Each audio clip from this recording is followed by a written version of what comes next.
You don't feel it yet, but your name is moving. Not on a feed, not in a comment section. Inside a quiet conversation you were never invited to. Someone with real leverage heard about you, saw your work, or noticed the way you keep showing up when nobody's clapping. And right now, they're doing the thing that changes trajectories. They're paying attention. Here's the part most people miss. They assume opportunities arrive with fireworks, with a public announcement, with proof you can screenshot. But the biggest doors don't open that way. They start as a question. Have you seen what they can do? They start as a test. Are they consistent, or is it luck? They start as a decision made privately, long before you ever hear yes. If you felt a strange pause before the next chapter, don't rush it. Listen, because when influence gathers, it moves quietly, and timing is everything, and you're closer than you think right now. So who are these secret allies, and why would they stay hidden? Here's why you can't treat this like just another day.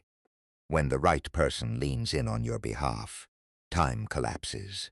One introduction can skip months of cold outreach. One decision-maker can turn maybe someday into a calendar invite. One advocate, someone who speaks for you when you're not in the room, can do in a week what you've been trying to force for years. And it rarely happens with fireworks. It happens while you're being evaluated in silence. This is the phase where tiny choices decide massive outcomes. Whether you reply with clarity or clutter, whether you show up prepared or casual, whether you stay steady or vanish the moment you feel uncertain. People think the breakthrough is the big moment. The truth is, the big moment is just the receipt for 100 small signals that said, this person is safe to bet on. Most people respond by grinding harder, trying to be seen. But smart positioning beats loud effort. Positioning is making it easy to say yes to you. Your work is accessible. Your message is coherent. Your energy is consistent. Your follow-through is real. Grinding says, notice me. Positioning says, I'm ready. Because if someone is watching, the next move can come fast, and you don't get to negotiate the timing. You only get to meet it. Let's decode what allies in high places actually means in life. When you hear secret allies, don't picture a shadowy club pulling strings. Picture something far more real and far more common. Allies are the people and forces that quietly tilt the odds before you ever notice. A mentor who drops your name when an opportunity comes up. A manager who's been watching how you handle pressure. A client who tells someone they're the real deal. A recruiter who saves your profile because your work felt different. A community leader who thinks this person belongs in the room. Sometimes it's even less personal, but still powerful. An algorithm nudges your content to the right pocket of viewers because your consistency finally clicked. A friend of a friend mentions you in passing, and suddenly you're on someone's radar. Your reputation, your patterns, your reliability, the way you communicate, travels without you, like a quiet ambassador negotiating terms you never get to hear. That's the part people forget. You're not always in the room where your future is discussed, but you are being described in that room. And those descriptions are built from receipts. How you show up, what you produce, how you treat people when there's nothing to gain. So the contrast is simple. You think you're alone, pushing in the dark. But the truth is, you're being observed and evaluated, often by people you haven't met yet. And when they decide you're worth backing, it starts moving fast. And here's why it often feels secret, even when it's normal. People with real influence rarely advertise what they're doing for you. Not because they're cold, but because the game is quiet. Endorsement is a currency, and they protect it. If they back the wrong person publicly, it costs them credibility. So they move in private first. That's why help often arrives as a small thing. A question asked about you. A screenshot of your work forwarded. A casual invitation to a call that feels almost accidental. Underneath that casual vibe is a test. They're watching how you handle pressure before they back you. Do you stay consistent when nobody's watching? Do you respond with maturity when something doesn't go your way? Do you keep your word when it would be easy to disappear? Influential people also wait for timing, because timing is leverage. They might like you today, but the opening might be next month. They might be building a case for you inside their team, collecting proof so the yes is easy when the moment comes. And they're paying attention to your signals. The way you speak about others, the way you handle small responsibilities, the way you treat someone who can't do anything for you. Here's the contrast. You're looking for loud validation, public praise, instant results, obvious confirmation. They're doing quiet vetting, private observation, small stress tests, subtle alignment checks. So, if it feels silent, don't assume nothing is happening. Silence is often the staging area. If you keep polishing your signals, you make it easier for them to step from curiosity into commitment without hesitation today. Now, how can you tell the move is close? Look for these signals. Signal 1 is the sudden check-in. Someone who's been quiet. An old contact, a manager, a client, even a friend you haven't heard from, pops up with a quick question or a "how have you been?" It looks casual, but it's often them testing access. Are you reachable, professional, stable? Pay attention to the wording. They don't ask, "What do you do?" They ask, "Are you still available?" That means they already know, and they're checking whether you are the kind of person who makes things easy or complicated. Signal 2 is the unusually specific compliment. Not "you're great, but I like how you explain complex things," or "you always deliver when you say you will." Specific praise is a clue they've been observing patterns, not moments, and they're building a reason to vouch for you. Notice what they're praising. When someone highlights your consistency, your calm, your follow-through, they're really saying, "I could put my name next to yours." That's influence language, and it's rare, so don't brush it off. Signal 3 is a door that opens with suspicious ease. A meeting appears on your calendar. A no turns into "actually, can you send this?" An application you forgot about resurfaces. Don't call it magic. Call it momentum finally finding the right channel. Sometimes the door opens because someone pulled you forward in the queue. A policy gets flexible. You're offered a smaller first step that can turn into a bigger one.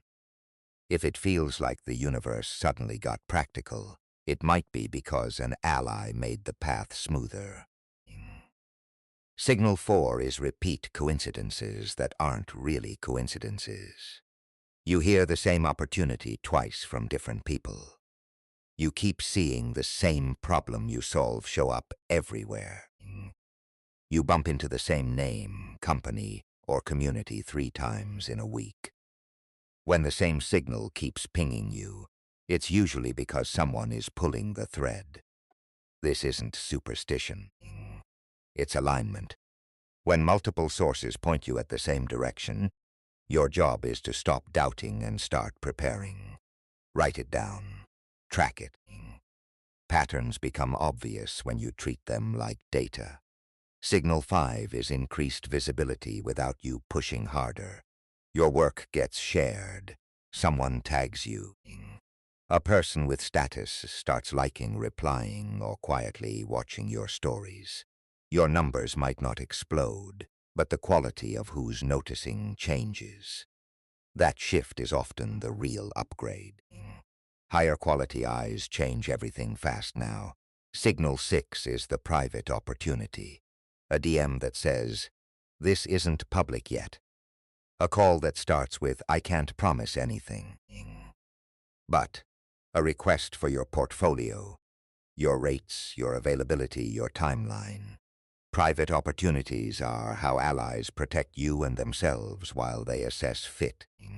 Here's the ethical FOMO. If 2 or 3 of these are happening at once, you're in the window. This is where small choices decide big outcomes. How fast you respond, how clean your message is, how dependable you feel. The contrast is simple. You can label it luck and stay casual. Or you can recognize the pattern and get ready without getting desperate. To make this real, here's what it looks like in a story you'll recognize.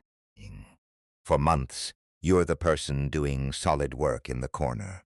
No spotlight, no applause, just results. Then one afternoon you get a short message from a name you recognize, but you've never spoken to. "Are you free for a quick call tomorrow?" Your stomach flips because it feels random. It isn't on the call. You learn there's a project opening that needs someone steady, and your name came up. Not because you posted the most or networked the loudest, but because a mid-level lead had been quietly watching you for months. They'd seen how you handled a messy deadline without drama. They'd noticed you give credit, ask good questions, and deliver clean work twice in a row. They never commented. They never hinted. They just collected proof. Here's where the door opens quietly. The lead says, "I can put you in front of the decision maker, but I need to know you'll be ready." You have 2 possible versions of yourself. Version 1 waits to feel ready. You stall, over-explain, promise to send something soon, and the energy leaks out of the moment. Version 2 acts like you're already being considered. You confirm the time. You send a tight 1-paragraph summary of what you do, 1 example of your best work, and 1 clear question about the outcome they want. You show up calm, not needy, because you prepared before you were chosen. A week later, the lead tells you something that lands like a lightning bolt. "I advocated for you in that meeting." You realize the difference wasn't talent. Plenty of talented people never get the second look. The difference was readiness behavior. Simple signals that made you safe to back. And once that advocate moved, the world shifted in a way that looked like luck from the outside, but felt like inevitability from the inside. Later you find out the lead wasn't even the top authority. They were the bridge. They protected you from the chaos, briefed you on the personalities in the room, and made sure your first impression had context. Without that, you would walked in cold, trying to prove yourself from zero, and 1 awkward moment would have erased months of quiet respect for you anyway. That story follows a pattern. Allies usually move in 3 specific ways. Most people think an ally helps by handing you something. Real allies help by moving the environment around you so your best work can actually land. And they almost always move in 3 steps. Like a quiet pattern you can learn to recognize. First is the introduction. This is the bridge moment. Your name gets carried into a room you couldn't access alone. And suddenly you're not knocking on the door, you're being invited through it. An introduction might be a calendar invite, a forwarded email, a "you two should talk," or a referral that skips the line. The mistake here is treating it like casual networking. If you're in the introduction move, your job is to be crisp, prepared, and easy to understand, because the ally is lending you their trust. Second is protection, and this is the part nobody brags about. Protection looks like warnings, context, and quiet coaching. It's here's what they care about. Don't say that in the meeting. Send this before Friday, or avoid that partnership. It's messy. Allies protect you from traps you can't see yet. Politics, unrealistic expectations, bad timing, or people who drain talent. If you recognize you're being protected, don't resist it with ego. Ask one smart question and follow through. Third is leverage. This is when your ally attaches your name to outcomes and credibility. They don't just introduce you, they frame you. They say this person delivers, then give a concrete example. They let you borrow their reputation until you've built your own in that space.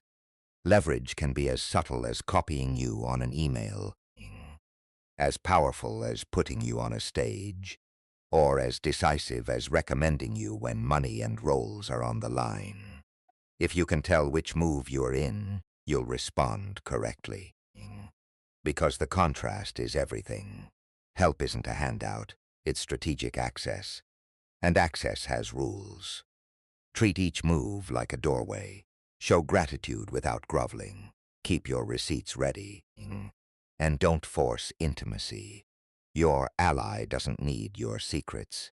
They need your stability, speed, and clean execution under pressure. So what should you do right now to not waste the momentum? Your 72-hour window starts the moment you sense the shift, the check-in, the quiet invite, the send me your info message. This is where people self-sabotage without noticing, because they either freeze or flood the moment with desperation. Quiet confidence wins here, and confidence is mostly preparation. First, clean your signals. In the next hour, make it impossible to misunderstand what you do. One sentence, one outcome, one audience. If someone asked, why you? Your online presence, your email signature, and your first reply should all answer the same way. Clarity feels like competence. Second, reply like a pro, not like a fan. Fast doesn't mean frantic. It means responsive, brief, and specific. Confirm the time, confirm the next step. Offer 2 options when needed. If they ask for something, deliver exactly that. No extra essays.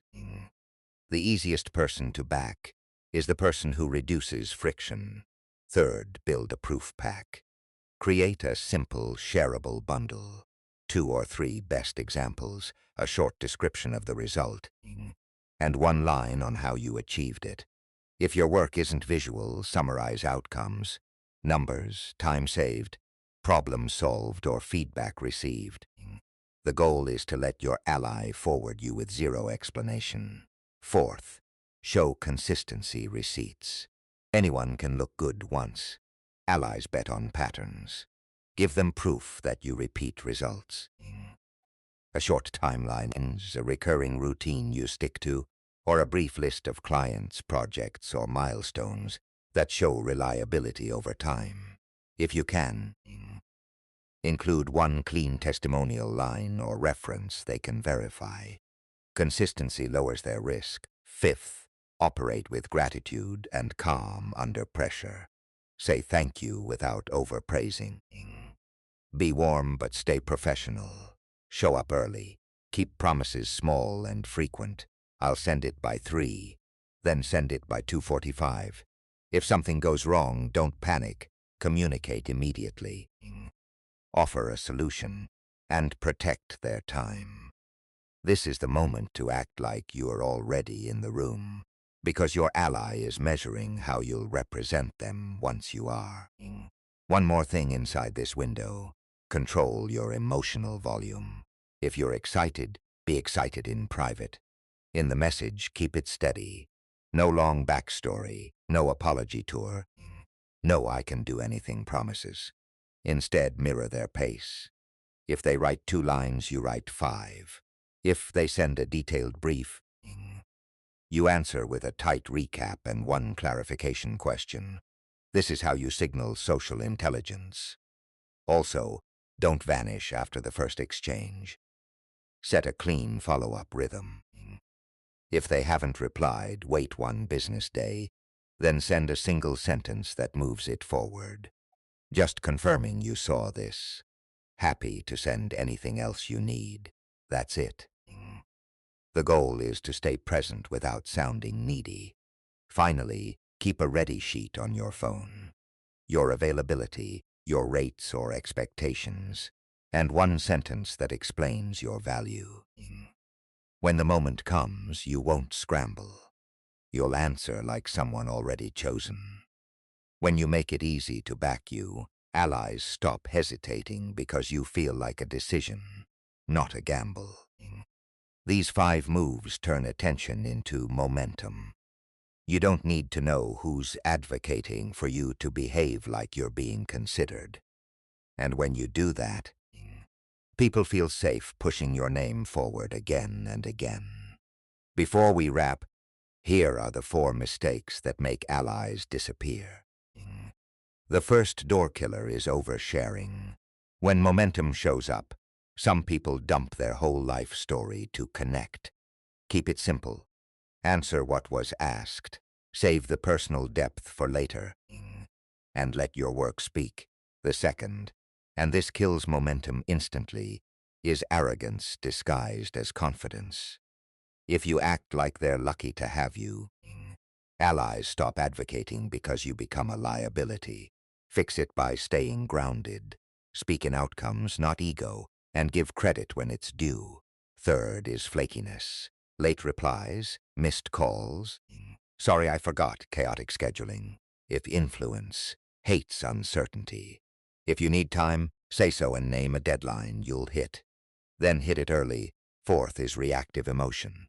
Venting, gossiping, spiraling, or rushing the ask. The moment you pressure someone, so did I get it? You turn a warm referral into a stressful risk. Replace reaction with rhythm. One calm follow-up. One clear question, one next step. And never negotiate your value by complaining. Quiet professionalism travels further than any performance, especially under pressure today. These mistakes come from trying to look impressive instead of being genuinely dependable. Dependable is attractive because it makes people feel safe attaching their name to yours. Now let's lock in the mindset that keeps you ready and end with one clear next step. You don't need to know exactly who your ally is to benefit from what's happening. You just need to move like your name is already in the room. Because it might be. Somewhere. Someone is deciding who gets the invite, who gets the introduction, who gets the benefit of the doubt. And the version of you they're picturing is built from your habits, your tone, your consistency, and your follow-through. So don't sit in hope like it's a strategy. Hope is a feeling. Preparation is a signal. Preparation says, if the call comes today, I won't scramble. If the door opens fast, I won't fumble. If someone asks, can they deliver? The answer will be obvious. That's how you meet the moment without begging for it. Here's the move. After this video, take 5 minutes and do one thing that makes you easier to back. Tighten your one-sentence description. Organize your proof pack. Send the follow-up you've been delaying. Clean up the message you'll use when opportunity taps you on the shoulder. Small actions, big outcomes. This is where it shifts, and I want to hear from you. What's the strongest signal you've noticed lately? An unexpected check-in, a quiet invite, increased visibility, or something that felt like random luck? Drop it in the comments as one sentence. Sometimes naming it helps you see the pattern clearly. If you want more scripts like this that keep you ready for your next level, subscribe. And don't miss the next video, Because it's about what to do when the opportunity arrives faster than you expected. When they want an answer, a decision, or a first impression immediately. That's where most people panic and lose it, and where you're going to do the opposite.